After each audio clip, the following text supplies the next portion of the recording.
পেঁয়াজ আর রসুন এই দুই সবজি বৈষ্ণবগণ কেন খায় না এবং পেঁয়াজ রসুন গাছের উৎপত্তি রহস্য কি আপনারা কি জানেন? তাহলে চলুন জেনে নিই। দেখুন, আমাদের মনে অনেক প্রশ্ন আছে যে পেঁয়াজ রসুন সবজি, তবুও সাধু বৈষ্ণবগণ সন্ন্যাসীগণ এগুলো খায় না কেন? তবে এই প্রশ্নের উত্তর বের করতে আমাদের প্রথমে পেঁয়াজ রসুনের সৃষ্টি রহস্য জানতে হবে। তাহলে চলুন জেনে নিই। তো দেখুন, সত্যযুগের এক সময়ের কথা, যখন সমুদ্র মন্থন হয়েছিল দেবতা আর অসুর মিলে, তখন যে অমৃতর কলস উঠেছিল, এই অমৃতর কলস নিয়ে দেবতা আর অসুরের মধ্যে লড়াই হতে থাকে যে কারা প্রথমে খাবে। তা এই লড়াইয়ের সমাধান করতে ভগবান বিষ্ণু মোহিনী অবতার নেয়, এক সুন্দরী রূপসীর রূপ ধারণ করে তখন এসে সেই দেবতা আর অসুরদের মধ্যে তখন সন্ধি করে যে আমি তোমাদের লড়াইয়ের অবসান ঘটাবো, তোমরা এই নিয়ে চিন্তা করো না, সুন্দরভাবে বসো, আমি তোমাদের অমৃত পরিবেশন করব। তখন সেই মোহিনী দেবতাদের মধ্যে অমৃত বিতরণ করতে লাগলো এবং অসুরদের মধ্যে সুরা বিতরণ করতে লাগলো। তা এর মধ্যে এই চালাকি বুঝতে পেরে এক অসুর রাহু নামে সে দেবতা ভেষ, সে যে দেবতাদের মধ্যে সে বসে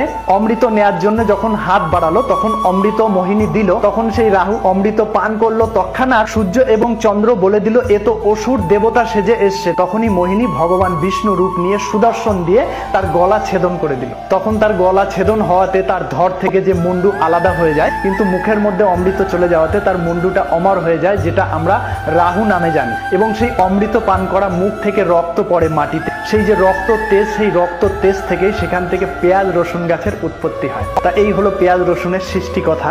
আর এই দুই সবজি যেহেতু অমৃত মিশ্রিত রক্ত বিন্দু থেকে উৎপত্তি হয়েছে, এর জন্য এরা রোগ জীবাণুর ক্ষেত্রে অমৃতর সমান কাজ করে। কিন্তু যেহেতু রাক্ষসের মুখ হয়ে মাটিতে পড়ে, তাই এই দুই সবজিতে তীব্র গন্ধ থাকে, তাই এটা কখনো ভগবানের ভোগে ব্যবহার করা হয় না। আর যেহেতু ভগবানের ভোগে ব্যবহার করা হয় না, এর জন্য বৈষ্ণবগণও এই দুই সবজি খায় না। কারণ বৈষ্ণবগণ তো ভগবানের নিবেদিত প্রসাদ ছাড়া তারা খায় না। ভগবানকে যেটা রন্ধন করা হয় সেটা ভোগ লাগানো হয়, তারপরে সেটা প্রসাদ রূপে বৈষ্ণবগণ গ্রহণ করে। আপনারা দেখবেন যত রকম সবজি আছে, সমস্ত সবজি কাটলে কখনো কোনো গন্ধ বেরোয় না, কিন্তু এই পেঁয়াজ রসুন কাটলে দেখবেন একদম তীব্র গন্ধ বেরোয়। আর এটা এর জন্যই যে অসুরের রক্ত থেকে উৎপত্তি হয়েছে, এর জন্য এত তীব্র গন্ধ থাকে।